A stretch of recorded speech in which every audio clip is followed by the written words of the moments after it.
vamos a ver una palabra que yo quiero que repita conmigo: del temor a la osadía. ¿Cuántos hemos sentido temor? Todos.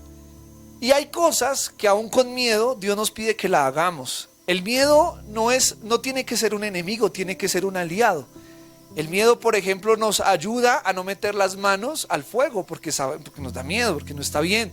El miedo nos ayuda a no tirarnos de una montaña porque sentimos el vacío. El miedo, de alguna manera, siendo un aliado, nos libra de cosas malas. Pero, ¿qué problema se vuelve el miedo cuando me estanca y me frustra de los planes de Dios? No está mal tener miedo, no está mal tener temor. Todos tenemos temores, miedos. Pero lo que el Señor nos pide a nosotros como sus hijos es que aún con miedo tenemos que empezar a avanzar, tenemos que seguir caminando, no podemos detenernos. El miedo no se puede volver ese enemigo que nos deja estancados. Y hay una historia muy linda que ya la vamos a empezar a ver, pero antes de verla quiero colocarlos en contexto.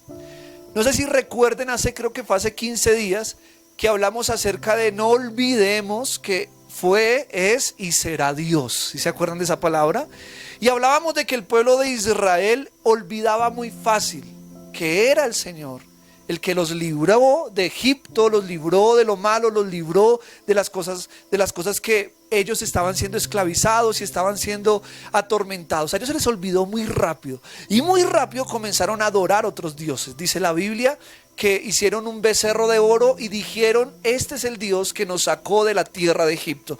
Y eso, por supuesto, a Dios lo ofendió de tal manera que hubo ese día, por los levitas, una masacre terrible en todo el pueblo. Fue una consecuencia terrible. Es más, Dios estuvo a punto de destruir todo el pueblo. ¿Sí recuerdan la historia los que estuvieron hace 15 días? Pero esta actitud del pueblo de Israel no solamente sucedió una vez, sucedió muchas veces. Y es triste ver la condición de cómo las generaciones olvidaban lo que el Señor hacía.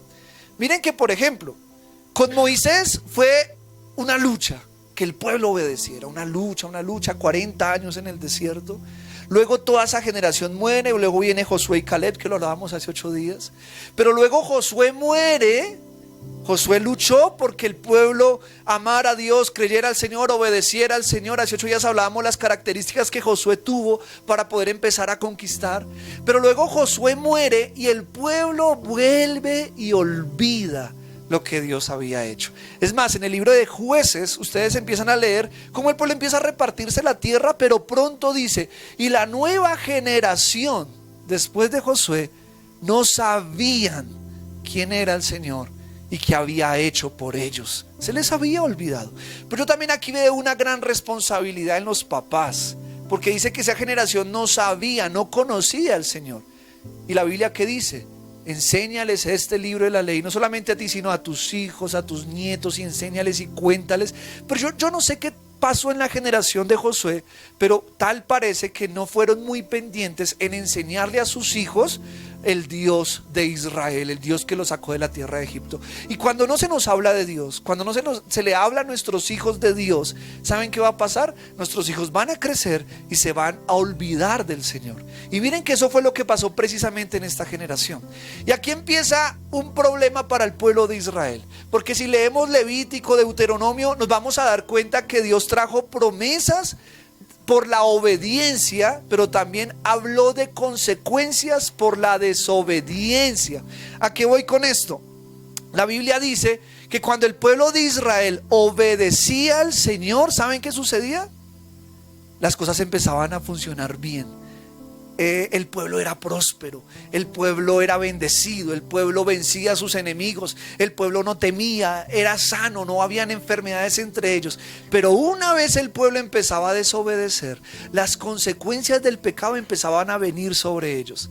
Y una de esas consecuencias que el Señor habló, y que yo lo leía esta semana en Levíticos, era que si ellos desobedecían los decretos, lo que ellos sembraran no lo iban a comer ellos, sino que lo iban a comer otros. Iban a trabajar para que otros disfrutaran. Y a veces en nuestra vida, yo sé que nos ha pasado, a veces sentimos que estamos trabajando para que otros disfruten.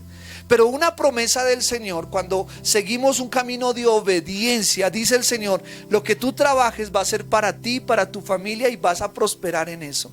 Y el Señor le dijo al pueblo de Israel, y esta mañana lo hablábamos en el devocional, el Señor le dijo, mira, uno de los mandamientos, van a trabajar la tierra 6 años, pero el 7º año van a dejar descansar la tierra. Ese fue un mandamiento que el Señor le estableció al pueblo de Israel. Y el pueblo de Israel, por supuesto, y lo hablábamos esta mañana, decía, pero si no trabajamos un año, ¿cómo vamos a comer? ¿Cómo nos vamos a sostener?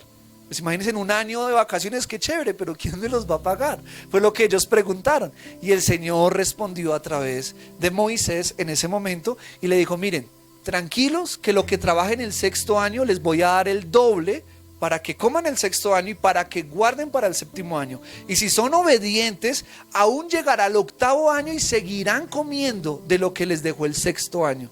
Para mí esto habla algo importante, un principio bíblico, y que es importante nosotros lo sepamos. El Señor nos ha mandado a guardarnos del pecado, sí, pero también nos ha mandado a que nosotros debemos ser obedientes en buscar su presencia, en buscar su rostro. ¿Cuántos días tiene la semana, mis amados? 7 días. Y el Señor, así como esos 6 años, el Señor estableció que su pueblo debe trabajar 6 días. En Colombia algunos trabajamos 5. Dice, pero el 7º dedícalo al Señor. Y eso era lo que el pueblo le estaba diciendo al pueblo de Israel. Y dijo, y no se preocupen, porque ese 7º día o ese 7º año yo les voy a dar para que coman y para que tengan. Incluso les voy a prosperar más de lo que podrían hacer si trabajaran los 7 días de la semana, o en el caso de Israel, los 7 años completos. Y miren, si el pueblo de Israel seguía los mandamientos, ¿saben qué pasaba? 7 veces 7, 7 por 7, llegaban al año 49, y el año 50 era el año de jubileo. Ese año de jubileo era un año de libertad. ¿Qué quiere decir esto? Que si alguien tenía deudas, ya no existían las deudas.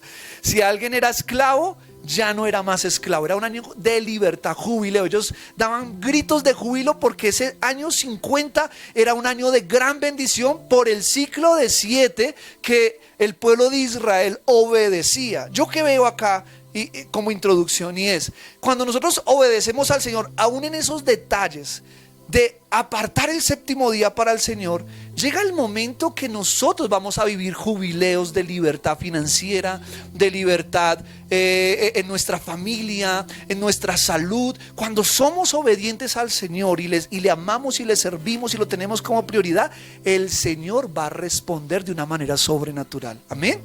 Así que yo creo que si regreso al hogar, es fiel al Señor en servirle, en amarle, en buscarle, en que usted venga a la iglesia, ¿saben qué va a pasar? Como iglesia y como familias vamos a vivir muchos jubileos de libertad en el nombre de Jesús. Amén. Todo esto Dios le habló al pueblo, pero ¿qué pasó en Jueces capítulo 6 versículo 1 al 6? Si usted tiene su Biblia, Jueces, ahí después de Josué, Jueces, que es el segundo libro histórico. Jueces capítulo 6 versículo 1 en adelante. Dice lo siguiente: los hijos de Israel hicieron lo malo ante los ojos de Jehová, y Jehová los entregó en mano de Madián por 7 años. Miren, es que nomás aquí es tremendo. ¿Cuántos años eran el ciclo? Eran ciclos de 7, ¿cierto? 6 años trabajan, 7. Ellos fueron desobedientes, no dejaron descansar la tierra, desobedecieron al Señor, hicieron lo malo ante los ojos de Jehová. ¿Y qué recibieron como retribución? 7 años de dolor, de esclavitud. Miren que, y quiero hacer aquí un paréntesis. Algunos dirán, oiga, pero si no entendemos cómo funciona la naturaleza de Dios, vamos a tener un mal concepto teológico de quién es Dios. Algunos dirán, bueno, entonces quiere decir que si yo no obedezco a Dios, Dios va y me pega y Dios va y me pone enfermedades. No, yo lo veo de la siguiente manera: Dios ama la santidad, ¿estamos de acuerdo? Pero Dios aborrece el pecado, ¿estamos de acuerdo también? Entonces, cuando yo vivo en santidad, yo atraigo el favor de Dios, porque Dios se siente cómodo de estar conmigo. ¿Ha sentido usted comodidad de estar con alguien? Que se siente cómodo estando con esa persona, porque lo que habla como que le impulsa, como que lo que dice le ayuda. ¿Sí le ha pasado? Pero también ha sentido que con algunas personas usted no se siente cómodo, porque de pronto lo que habla, lo que dice, lo que hace no va de acuerdo con usted. ¿Qué pasa en esos casos? uno se aleja. Esa persona no, porque es que no compaginamos. No conviene. Yo pienso lo mismo con Dios. Cuando nosotros vivimos en obediencia a Dios, está con nosotros. Pero cuando empezamos a deshonrar al Señor y a vivir en pecado y a desobedecerlo, nos volvemos desagradables a los ojos de Dios. Y esto es importante, y eso lo hablaba con mi esposa esta semana. Hay un dicho muy popular, quizás yo lo he dicho y muchos lo decimos, y es: Dios ama al pecador y aborrece el pecado. Eso tiene una parte cierta, pero otra parte no tan cierta. Ya voy para allá. Esta frase la dijo un gran pensador del mundo que se llama Gandhi. Él fue el que dijo esa frase. La Biblia dice lo siguiente, y es un tema ahí, los dejo para que lo piensen. Dios dice que Él aborrece al pecador y que Él no tolera al impío, dice Salmos. Entonces uno ahí dice teológicamente, ¿cómo le meto esa frase ahí si dice que Dios no quiere al pecador? Entonces yo hablaba con mi esposa y decía, ¿qué hacemos? Porque Juan 3:16 dice, porque de tal manera amó Dios al mundo. Y uno dice, Dios ama a todos. Pero luego la Biblia dice, Dios no quiere al pecador. No dice que al pecado, dice que al pecador. Entonces, hablando con mi esposa y llegando como a un punto central, porque eso es la riqueza que tiene la Biblia. La Biblia usted no la va a entender con un solo versículo. La Biblia hay que estudiarla en completo. Cuando enseñan una parte de la Biblia, que se vuelve una herejía, se vuelve una secta. Pero cuando enseñamos toda la Biblia, por eso estamos en Genab, de Génesis, Apocalipsis. Muy bien. Yo creo que pasa lo mismo con Dios. Nosotros podemos llegar a comportarnos de tal manera que nosotros no somos agradables a los ojos del Señor. Yo quiero que piense una cosa. Usted ama a su hijo, ¿cierto? Lo ama. Pero si su hijo se comporta tan mal, pero mal, que de verdad es una cosa terrible, le hace daño a las personas, incluso le hace daño a usted como mamá o como papá, llega a un punto que su hijo se vuelve desagradable a sus ojos. O sea, usted lo ama, ya en el fondo usted lo ama porque usted sabe, usted lo vio nacer. Y yo pienso que lo mismo Dios. Dios ama quienes somos en Él, pero Dios no nos ama como somos fuera de Él. No sé si me explico. Dios ama a quienes somos en esencia, pero no ama a quienes somos cuando estamos en pecado. Ahí Dios ya no puede amarnos, porque Dios dice, me están desagradando. Pero si vuelven a mí, que ese es el mensaje correcto, si vuelven a mí, yo tendré misericordia de ustedes, porque yo sé quiénes son ustedes. Yo los creé, yo sé el talento, el don, yo sé quiénes son ustedes. Yo amo quienes son en mi propósito, pero quienes son ahora en pecado, no puedo tener amor hacia ustedes, porque no me siento complacido de estar ahí. Y es ahí donde yo siento que se explica bien esto de tal manera amó Dios al mundo, pero también esto de Dios no ama o aborrece al impío. Y miren que aquí lo que está sucediendo con el pueblo de Israel. El pueblo de Israel se portaba bien, Dios decía excelente, pero cuando el pueblo de Israel se portaba mal, le dijo a Moisés, dile a tu pueblo, o sea, ya ni siquiera lo llamaba hijos de él. Por eso la Biblia dice que el que cree en su nombre será llamado hijo, el que cree en su nombre. Y los que no pueden ser llamados hijos de Dios. Y es ahí donde se ve la diferencia del trato de Dios con el pueblo de Israel y el ni siquiera trato de Dios, porque si literalmente Dios no ponía su mano sobre los pueblos que estaban en pecado. Entonces, ¿a qué voy con esto? Para llegar a la conclusión de lo que estoy hablando acá. Cuando el pueblo de Israel estaba bien, Dios se sentía y Dios cubría. Cuando el pueblo de Israel hacía lo malo ante los ojos de Jehová, no es que Dios les lanzara enfermedades, es que Dios se alejaba. Y al Dios alejarse, ¿a quién se le da espacio? Al diablo. Y el diablo empieza a atacar. Cuando Dios quita su mano de una persona, el diablo tiene un derecho legal para atacar a esa persona. Pero cuando Dios me está cubriendo a mí, que estoy en obediencia, porque Jesucristo es mi Señor y mi Salvador, el diablo no me puede tocar. Por eso la Biblia dice, ninguna cosa mortífera les hará daño, tomarán en sus manos serpientes, y si bebieren alguna cosa mala no les dañará, no les tocará. ¿Por qué? Porque el Señor está en ellos. Amén. Miren lo que pasó con Pablo. Una serpiente venenosa lo picó y el veneno no le atravesó, porque el Espíritu de Dios estaba sobre Pablo. Pero vaya y pique a una persona donde el Espíritu Santo no estaba, la mataba. Y por eso ese pueblo que conocía esa clase de víboras estaba esperando en qué momento iba a morir Pablo, pero nunca murió. Entonces, mis amados, ¿a qué vamos con esto? El pueblo de Israel se apartó del Señor, y el Señor, es que miren, aquí es otra cosa importante. Qué pena que quiero dejar bien claro esto. Ni siquiera es el Señor el que se aleja. ¿Quién se aleja? Sí, somos nosotros. Cuando nosotros pecamos, somos nosotros los que hacemos esto. Y hacemos esto. Pero el Señor sigue estando en el mismo lugar. ¿Y dónde encontraría al Señor? En el mismo lugar. El Señor no se ha ido, Él está ahí. El que se fue, fuiste tú. Y cuando estamos desprotegidos del Señor, empieza a venir todas estas consecuencias. Y aquí viene lo que pasó con el pueblo de Israel una vez ellos se alejaron de Dios. Dice el versículo 2: y la mano de Madián prevaleció contra Israel. Lo que dice, y miren qué tremendo esto: por causa de los madianitas se hicieron cuevas en los montes y cavernas y lugares fortificados. Pues sucedía que cuando Israel había sembrado, subían los madianitas y amalecitas, y los hijos del oriente contra ellos subían y los atacaban. Y acampando contra ellos destruían los frutos de la tierra hasta llegar a Gaza, y no dejaban que comer en Israel ni ovejas, ni bueyes, ni asnos, porque subían ellos y sus ganados y venían con sus tiendas en grande multitud como langostas. Ellos y sus camellos eran innumerables. Así venían a la tierra para devastarla. De este modo, miren, empobrecía Israel en gran manera por causa de Madián, y los hijos de Israel clamaron a Jehová. ¿Qué hicieron? Clamaron a Jehová. Ah, qué lindo. ¿Ven las consecuencias de lo que hablábamos ahorita? Decía que si ellos sembraban, otros comían. ¿Ahí qué dice? Que eso estaba pasando. Y dice la Biblia también que una de las consecuencias del pecado es que aunque no los estén persiguiendo, huirán y tendrán temor y tendrán miedo, tendrán terror repentino. Aunque no los estén persiguiendo, aunque no les estén haciendo daño, sienten que todo da miedo. Se cae algo y ay, Señor, todo tienen miedo. Así anda una persona sin Dios. Y el pueblo de Israel estaba en un temor tan terrible que dice que hicieron cuevas. A ver, si uno se esconde en un búnker, una cueva, ¿es porque está feliz? ¿Porque está tranquilo o por qué? ¿Por qué la gente hace búnkers debajo de la tierra? ¿Por qué? Muy bien, porque tiene miedo, ¿cierto? El pueblo de Israel tenía miedo. Dije, esos madianitas son malos, son terribles. Dice la Nueva Traducción Viviente que los madianitas eran terribles con el pueblo de Israel. No solamente se comían lo que ellos sembraban, porque ya que venían como langostas a comerse todo. Uno sembraba y ellos venían y comían, sino que además eran malos, eran malas personas. Y eran tan malos que ellos tuvieron que empezar a esconderse en cuevas y en cavernas.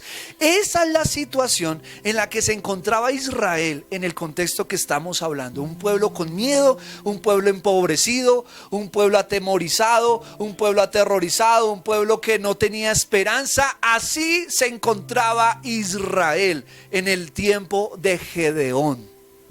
Pero vamos a seguir la historia, porque ¿cuántos creen que tenemos un Dios grande y poderoso? Así es, hermano, así es. Miren lo siguiente. Leamos el versículo. A ver, sigamos leyendo todo para tener un mejor contexto. Versículo 9 en adelante. Bueno, estábamos, perdón.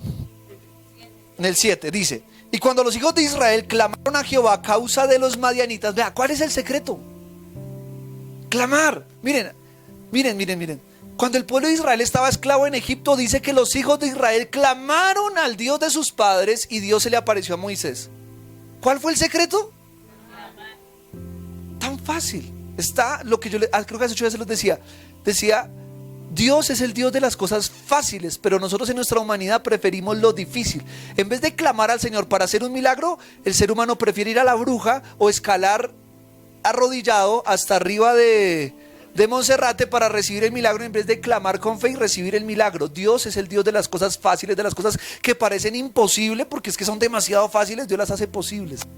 El pueblo de Israel clamó, y el versículo 8 dice: Jehová envió a los hijos de Israel un varón profeta, al cual les dijo: así ha dicho Jehová, Dios de Israel, yo os hice salir de Egipto y os saqué de la casa de servidumbre. Les estaba recordando: os libré de la mano de los egipcios y de la mano de todos los que os afligieron, a los cuales eché de delante de vosotros y os di su tierra. Y os dije: yo soy Jehová vuestro Dios, no temáis a los dioses de los amorreos en cuya tierra habitáis, pero no habéis obedecido mi voz. Y vino el ángel de Jehová y se sentó debajo de la encina que está en Ofra, la cual era de Joás Abieserita, y su hijo Gedeón estaba sacudiendo el trigo en el lagar para esconderlo de los madianitas. Hasta aquí, ¿cómo estaba Gedeón?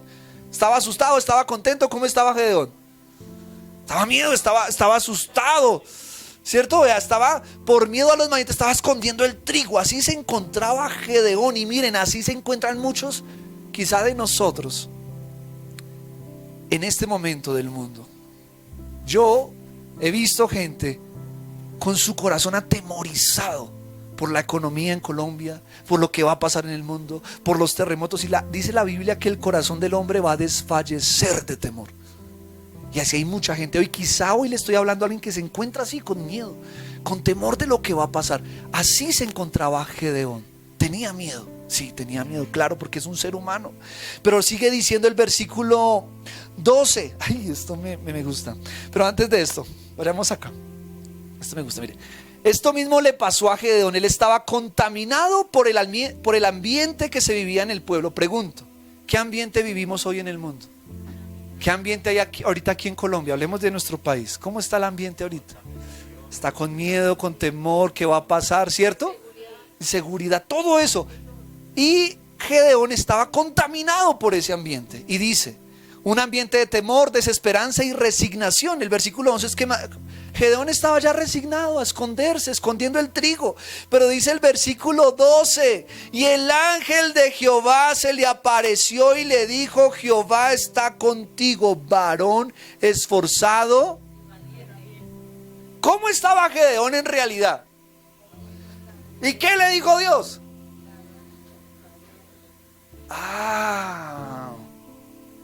Escucha esto. Dios ve lo que tú y yo a simple vista no vemos. Tú y yo nos vemos al espejo y nos vemos con temor, con miedo, nos vemos en angustia. Pero lo que yo estoy viendo de mí, Dios no lo está viendo. No sé si me estoy entendiendo. Mientras yo creo que soy un fracasado, que no sirvo para nada, Dios está viendo un valiente, un esforzado. Dios dice, porque yo sé quién es Gedeón. Tú ni siquiera sabes quién eres tú. Tú no, ni yo puedo llegar a alcanzar a pensar el potencial que tengo. Ni siquiera yo lo sé, pero Dios sí lo sabe. Cuando Dios me llamó en un grupo de jóvenes, abajo en el esqueleto, cerca de una casa por allá, del hermano, es que no está ni tan Marcos, creo que hermano Rubén. Me cogió un hermano, yo estaba ahí así recostado en la pared, me cogió y me dice, tú vas a ser un pastor y un líder de jóvenes. Y yo me reí. Yo le dije, yo con esta timidez que me gasto, ¿cómo voy a hacer eso? Si tú vas a hacer. Yo no creía. Miren, aunque yo no pensaba que me iba a parar a un público a predicar, Dios sí estaba viendo un futuro. Quizá hoy tú crees que tú no puedes. Quizá hoy tú crees que no lo vas a lograr. Quizá tú crees que no, tu familia nunca va a salir adelante. Quizá tú crees que ese negocio no va a prosperar. Quizá tú crees hoy lo peor de ti. Pero hoy vengo de parte de Dios a decirte que sí lo vas a lograr, porque eres esforzado y eres valiente. Eres valiente, amén.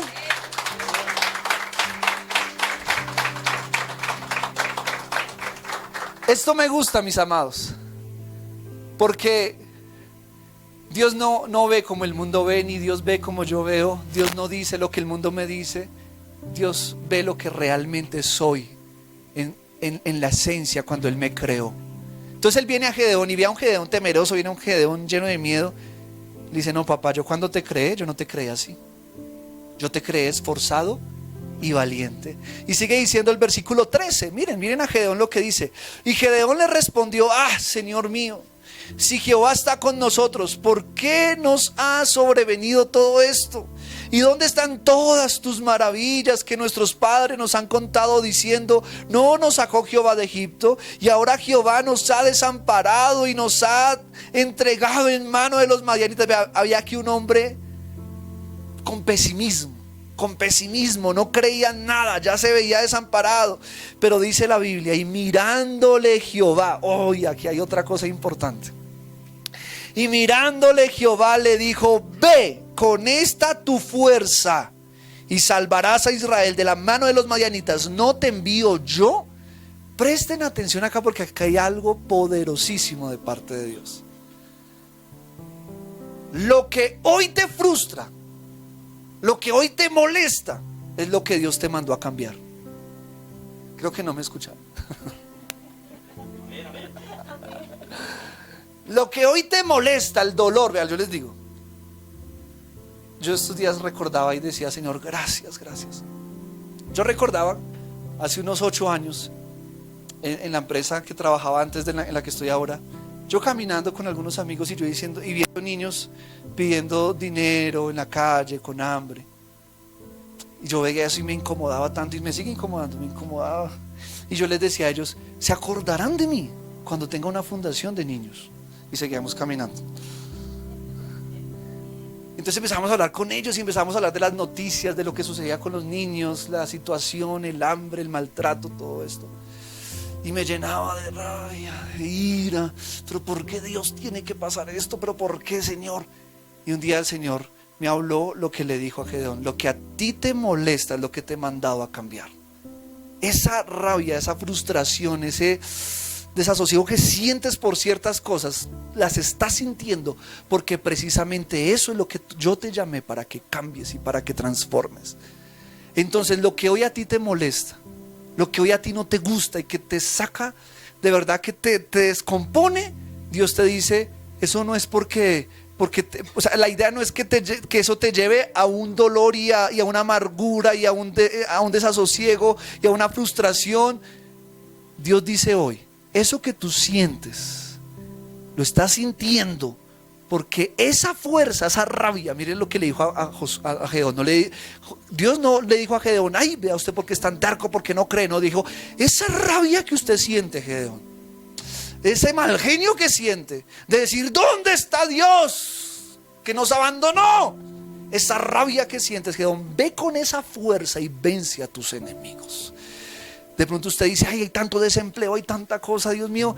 Pues con esa rabia que siente, vaya y ponga un negocio y déle empleo a toda esta gente. ¿Sí me explico? Ay, es que los niños, es que esto, pues póngase a trabajar por los niños, ¿sí? Es que el hambre, pues vamos a trabajar y ayudemos a que se calme el hambre. No sé si me voy a entender. Lo que hoy nos molesta, lo que Dios nos llamó a cambiar. Y es lo que Dios le dijo aquí a Gedeón. Gedeón, ve con esta tu fuerza y vénselos, y vénselos. Entonces miren que Dios vuelve y ve lo que Gedeón no veía de él. Uno, Dios veía a un hombre esforzado y valiente. Y dos, Dios veía a un hombre que iba a cambiar la situación actual que estaba viviendo el pueblo de Israel. Y yo te quiero hacer una pregunta. ¿Quién quieres ser tú? ¿Y quién quiero ser yo? ¿De los que están quejándose? ¿Los que están amargados? ¿Los que están temerosos en cuevas? ¿O los gedeones que dicen, me voy a levantar y esto no puede seguir así? Lo vamos a cambiar en el nombre de Jesús. En el nombre de Jesús. Sí puede haber una iglesia transparente. Sí puede haber una iglesia que ame a Dios y ame a la gente. Sí puede haber una iglesia que ame a los niños y que haga labor social. Sí puede haber. Y en medio de todo lo que dicen, es que las iglesias, que los pastores, es que esto y que lo otro, pues ahí medio mal genio. Y dije, pues les voy a demostrar que sí se puede levantar una iglesia con el temor de Dios, con la presencia de Dios, que ame a la gente. ¿Sí? No me puedo quedar en decir, ay, sí, cierto, no, eso, ¿para qué meternos a eso? No puedo quedarme en eso. Tengo que levantarme y decir, esto no es así. Y ahí estaba Gedeón. Y ahora vamos a ver algo importante, y es el camino que Gedeón tuvo que tomar para vencer el temor y para recibir esa osadía del cielo. Mire, el camino para recibir la osadía del cielo. Y vamos al primero. Versículo 25. Vamos a saltarnos hasta el 25. Dice la Biblia: aconteció que la misma noche le dijo Jehová: toma un toro de hato de tu padre, el segundo toro de 7 años, y derriba el altar de Baal que tu padre tiene, y corta también la imagen de acera que está junto a él. Mire, aquí está el problema del pueblo de Israel y de la familia de Gedeón. Ellos adoraban a otros dioses. Y Dios le dijo: Gedeón, lo primero que tienes que hacer es sacar lo que no me agrada de tu vida. Primer paso, diga conmigo: arrepentirnos de corazón. El arrepentimiento es muy diferente al remordimiento. El remordimiento te hace llorar, te hace sentir mal. El remordimiento te hace decir: ay, sí, Señor. Pero el remordimiento no te lleva a ningún cambio. El arrepentimiento te hace también llorar, te hace sentirte pecador, te hace sentir... Pero posterior a ese arrepentimiento, primero de corazón con Dios, luego yo voy y tomo decisiones que reflejen ese verdadero arrepentimiento.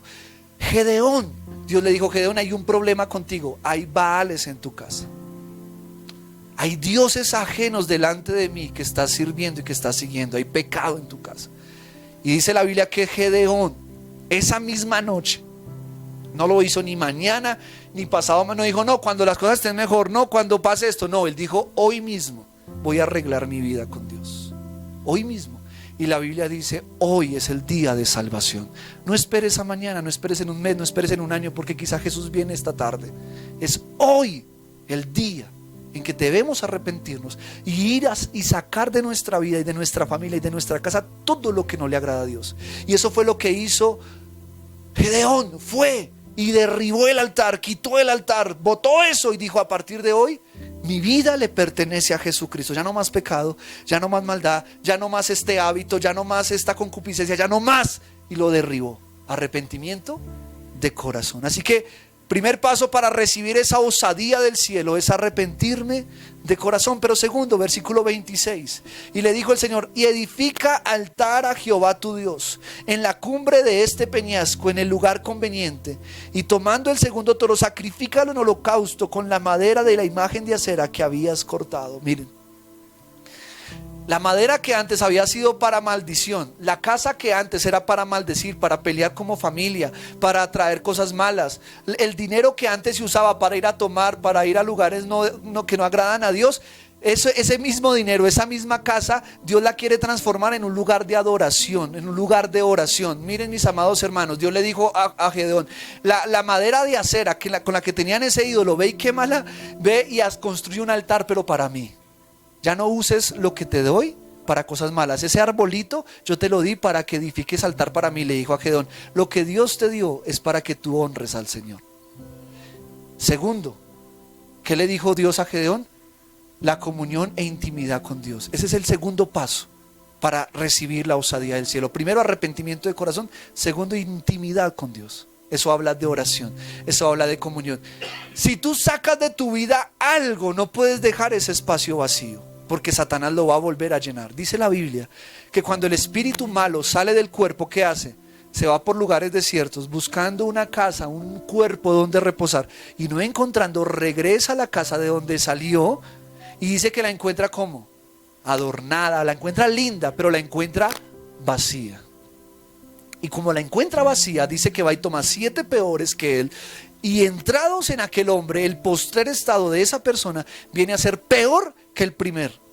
¿Por qué? Porque tu casa, que es tu corazón, no puede estar vacío. Tú no puedes hoy decirle a Satanás: vete, y no llenarlo con la presencia de Dios, porque es un error. Si hoy te arrepientes de corazón y sacas de tu vida el pecado, el segundo paso es empezar una comunión con Dios. Empezar una comunión diaria de oración, de palabra, de meterse con Dios, de venir a la iglesia, de aprender su palabra, de obedecerlo. Comunión con Dios. Dios le dijo a Gedeón: donde antes adorabas a Baal, ahora me vas a adorar a mí, ahora me vas a honrar a mí. Donde antes hacías fiesta en tu casa, ahora vas a crear un cuarto de oración y me vas a honrar a mí. Amén. Eso es lo que el Señor quiere. Pero tercero, versículo 27 al 31 dice: entonces Gedeón tomó 10 hombres de sus siervos e hizo como Jehová le dijo, mas temiendo hacerlo de día por la familia de su padre y por los hombres de la ciudad, lo hizo de noche. Por la mañana, cuando los de la ciudad se levantaron, he aquí que el altar de Baal estaba derribado y cortado la imagen de acera que estaba junto a él. Y el segundo toro había sido ofrecido en holocausto sobre el altar edificado. Y se dijeron unos a otros: ¿quién ha hecho esto? Y buscando e inquiriendo les dijeron: Gedeón, hijo de Joás, lo ha hecho. Entonces los hombres de la ciudad dijeron a Joás: saca a tu hijo para que muera, porque ha derribado el altar de Baal y ha cortado la imagen de acera que estaba junto a él.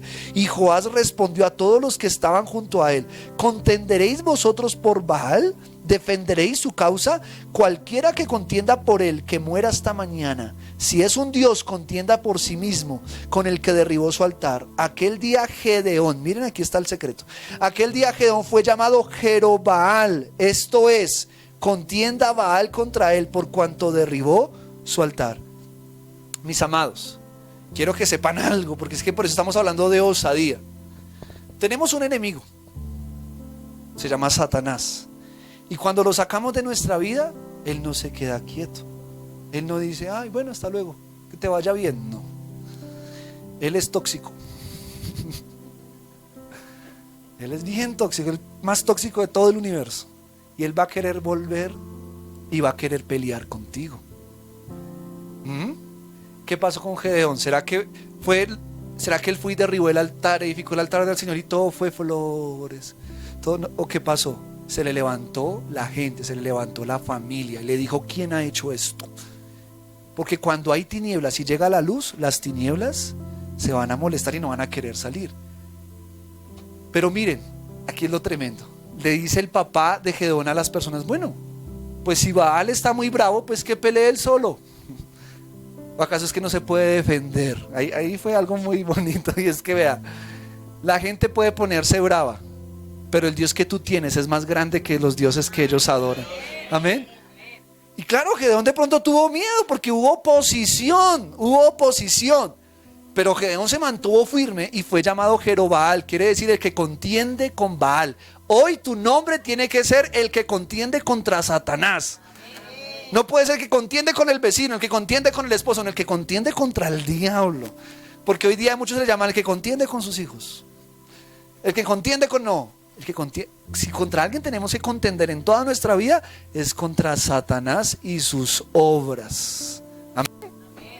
A él sí damos permiso para que le eche cantaleta, para que lo eche fuera, yo le decía, vea, no sabemos si es el enemigo o no, pero por descarte repréndalo, hermano. Repréndalo, así él diga: yo no fui, no importa, usted se merece lo peor. Miren, tercero, Dios le enseñó a ser fuerte en medio de la oposición. Entonces eso nos va a hacer un enemigo directo de Satanás. No le tenga miedo a ser enemigo del diablo.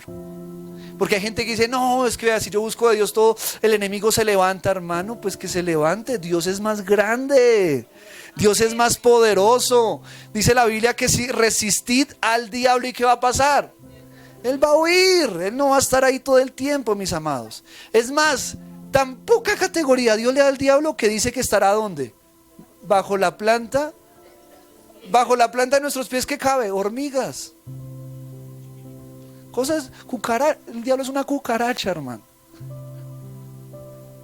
Dice la Biblia que Dios lo aplastará y lo pondrá bajo la planta. Yo siempre he dicho esto y hasta a veces bromeo. Y es: mano, es que el enemigo está encima mío. ¿Quién lo subió? Si el enemigo tiene que estar allá abajo. Dios no lo subió. Él se subió porque usted lo dejó. Amén. Hermano, Gedeón estaba pasando hambre, estaba pasando necesidad. Pero después de la experiencia que tuvo con Dios, después de ese servicio tan maravilloso allá en regreso al hogar, Gedeón se levantó y dijo: ya no le va a llorar al diablo, ya no va a llorarle más, ahora soy un contendiente contra él. Así que si estoy pasando crisis, hermano, me voy a levantar en el nombre de Jesús. Y eso es lo que Dios quiere. Tienes que levantarte en fe, con palabras de fe, que todo te va a salir bien, que aunque a veces fracases te vas a levantar. Esos son los Gedeones que Dios está buscando hoy día. No que el enemigo hoy no lo atacó y ay no, ya no puedo más. ¡No! Porque no nos ha dado Dios espíritu de cobardía, sino de qué, de poder, de amor y dominio propio. Tú no eres cobarde, tú eres poderoso en Dios. Así que dígale a la persona que está a su lado: levántese, hermano, levántese, ánimo, deje ese pesimismo.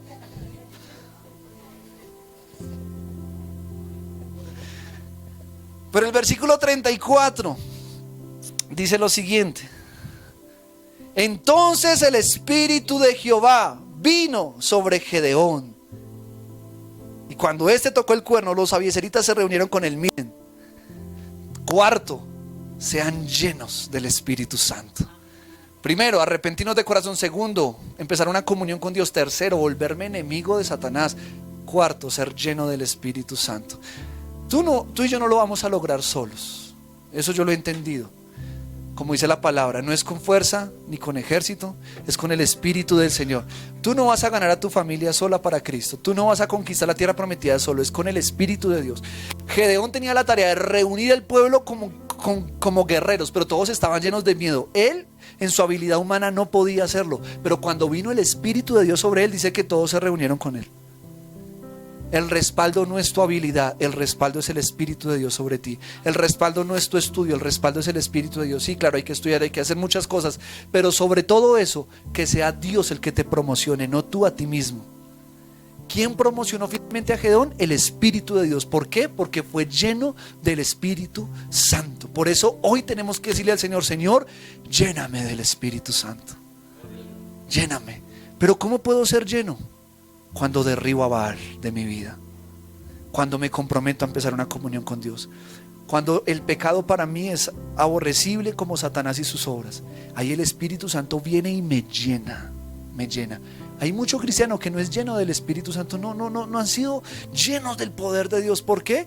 Porque aún hay Baales en su vida, porque les hace falta comunión con Dios. Porque hay muchas cosas que tienen que aprender a sacar, porque aún son aliados de Satanás, no son enemigos, son aliados. Y como un día lo decíamos acá, yo no puedo pelear contra un ejército del que soy parte. Amén. Estuviéramos en República Dominicana, todos dirían: ¡oh, hermano! Aquí somos más tranquilos.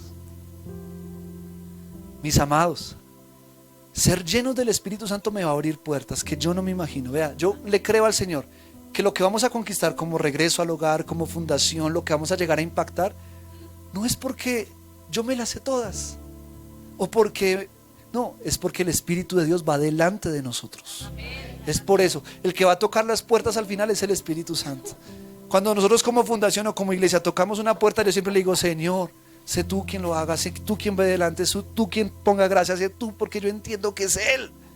Y aquí Gedeón entendió que era el Espíritu Santo. Pero quinto, capítulo 7, versículo 2 en adelante. Capítulo 7, versículo 2 en adelante. Dice: y Jehová dijo a Gedeón: el pueblo que está contigo es mucho para que yo entregue a los madianitas en su mano.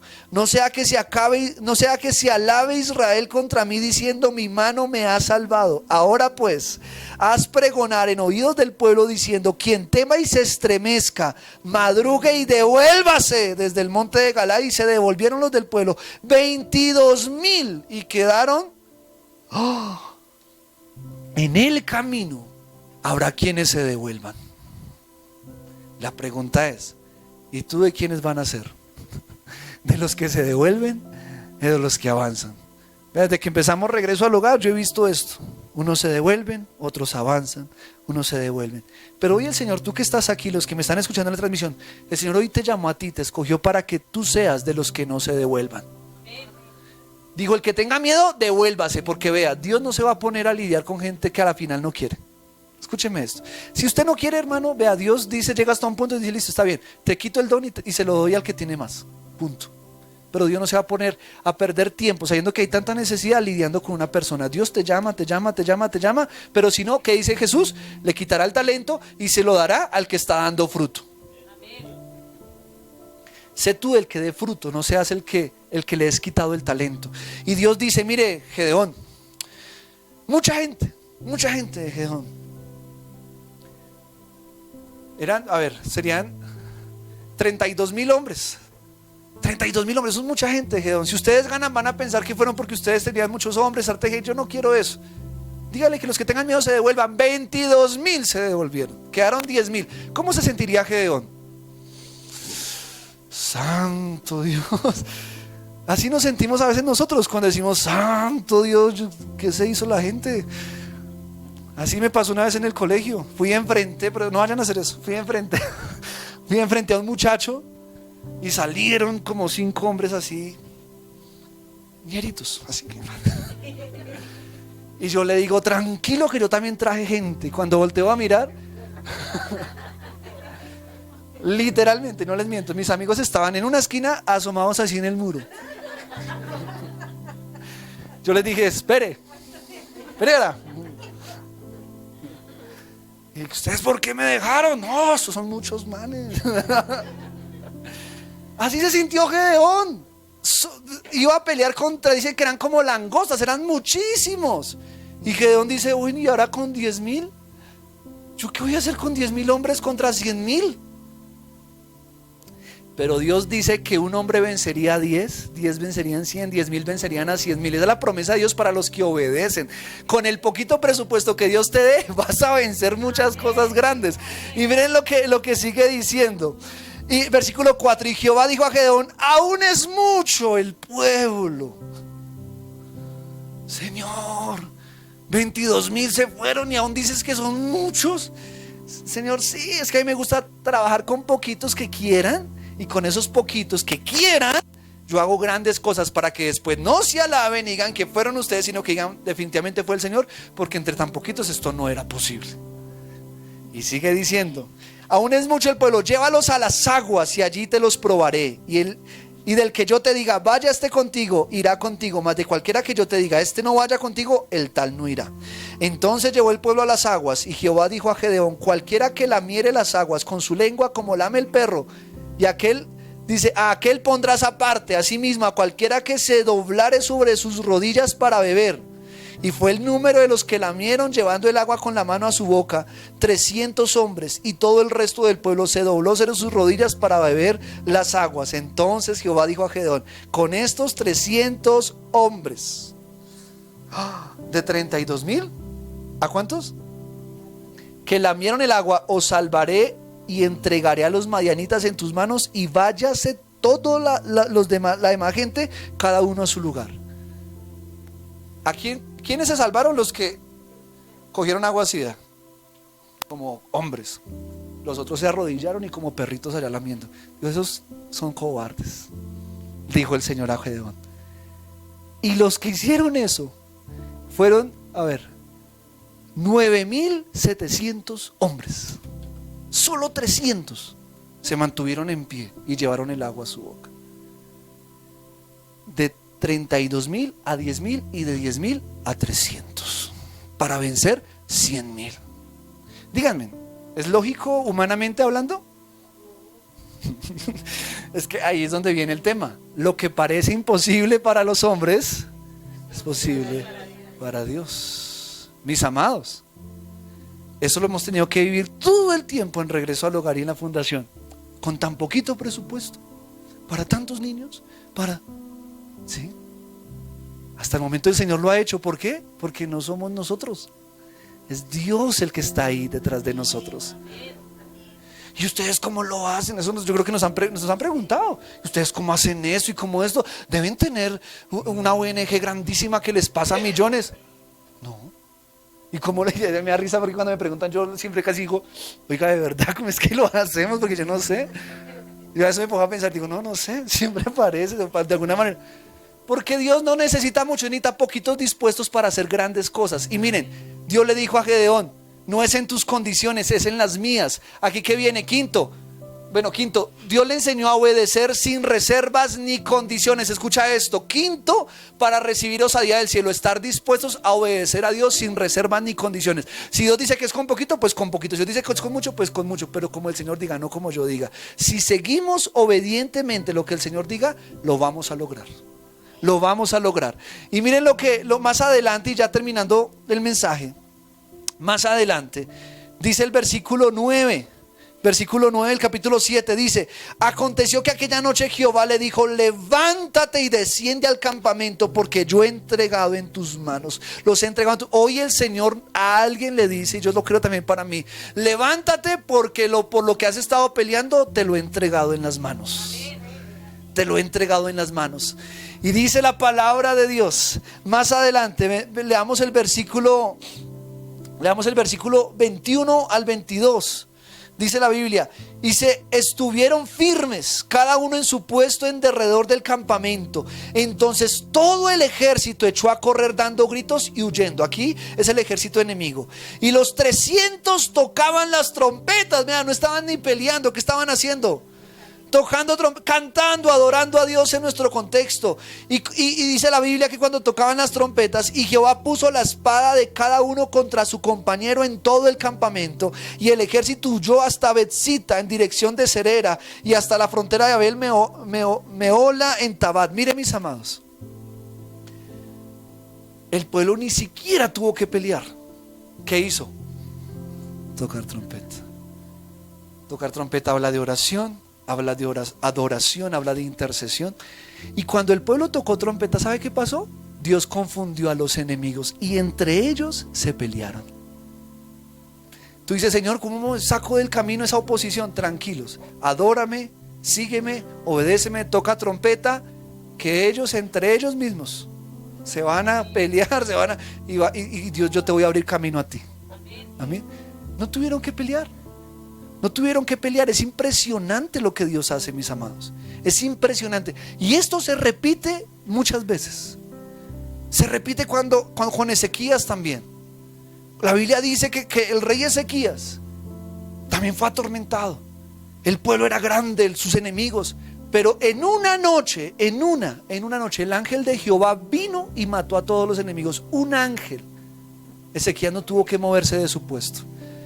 Brian, ¿esto por qué sucede? Porque cuando somos obedientes al Señor, porque cuando seguimos sus decretos, sus mandamientos, Dios va a pelear por nosotros. Y yo hoy me levanto aquí para decirle a regreso al hogar, dejemos el miedo, dejemos el temor de alcanzar grandes cosas. Esta semana que hablábamos con Marquito, yo le decía, no, yo no estoy pensando en cosas pequeñas, ¿cierto? Le decía a Marquito, yo no estoy pensando en cosas pequeñas. Acá hay mucha gente que sí tiene su iglesia, tiene la fundación y ya llevan años. Yo en 5 años no me quiero ver, y no diciendo que yo lo haga mal, no, pues no me quiero ver como ellos. Y de aquí a 5 años yo veo que no estamos avanzando, yo siento que esto no es para mí, pero como sé que el Señor me llamó y como sé que el Señor va a hacer grandes cosas, yo le estoy creyendo a Dios por cosas. Y quizás va a ser absurdo lo que a veces yo pueda decirle a la gente, o no, mire, vamos a hacer esto. A veces yo veo porque a veces me miran con cara de incredulidad. Pero yo le sigo creyendo al Señor.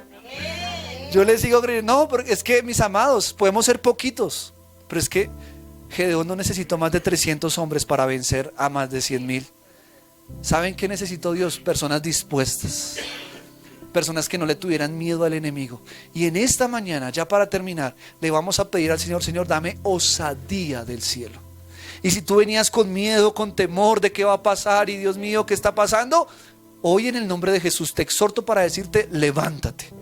Levántate y toma la osadía del cielo, y levántate y cree con fe que lo que para ti parece imposible, para Dios es posible. Y aunque la gente te diga, ¿usted cómo va a creer eso? ¿Qué es lo que le pasa? ¿Es que se volvió loco? Diga, sí, estoy loco, porque Dios, el Dios de Abraham, de Isaac, el Dios de Gedeón, es mi Dios, y con ese Dios yo voy a creer, con ese Dios voy a avanzar, con ese Dios voy a pelear, con ese Dios. Y cuando tú y yo hablamos así, dice que en la lengua está el poder de la vida y de la muerte. Así que si tú hablas vida, si tú proclamas que todo te va a salir bien, pues así mismo te va a salir bien. Mis amados, tengamos fe y levantémonos en el nombre de Jesús, porque Dios nos está dando esa tierra prometida. Vamos a creer que lo que muchos no pudieron conquistar, quizá por desobediencia, por negligencia, no lo sé, hoy yo me quiero levantar para creer que nosotros sí lo vamos a conquistar. Y la tierra que nos vio crecer, y lo digo en mi caso, la tierra que me vio crecer aquí, verá un Gedeón, no solamente uno, verán muchos Gedeones que se levantan y dirán, ¡oh, yo lo conocí cuando chiquito! Sí, gloria a Dios. Temeroso, miedoso, sin anhelos en la vida, pero ese hombre le creyó al Señor. Y ese hombre yo creo que se atreve hoy a acapararse y a decirle, créele al Señor, créele al Señor, porque lo que hemos visto hasta hoy no se compara con lo que veremos mañana. No se compara ni en el 1%, se lo digo yo. Lo que vamos a ver es tan grande y tan poderoso que no alcanzarán las palabras y las historias y las anécdotas para contar las maravillas que Dios va a hacer y que ya está haciendo, mis amados hermanos. Así que yo le invito a que se ponga sobre sus pies.